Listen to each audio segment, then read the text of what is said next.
I ignored it as best as I could, kept recording whenever I knew I would be alone with him, and was able to relax after the retreat ended.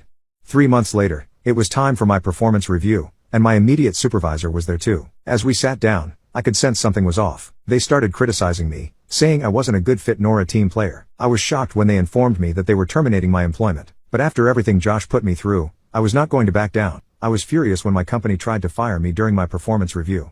Not only were the flaws they pointed out in my performance completely irrelevant and ridiculous, but I knew that the human resources employee present had seen me be harassed by Josh in the past. I knew at once that I was only being fired because I rejected him and that this was his way of showing authority over me, but at that moment, I took a stand.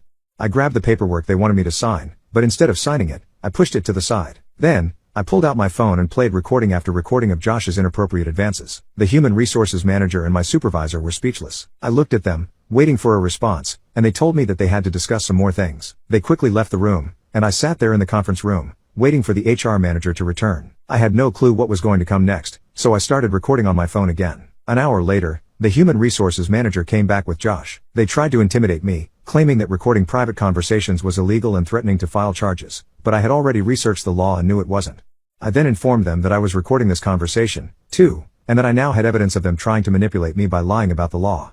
I threatened to go to the press, knowing anyone would jump at the chance to expose such misconduct in a huge company like this. 3 days later, I found myself signing a non-disclosure agreement and receiving a check that covered all the debt I had accrued from law school.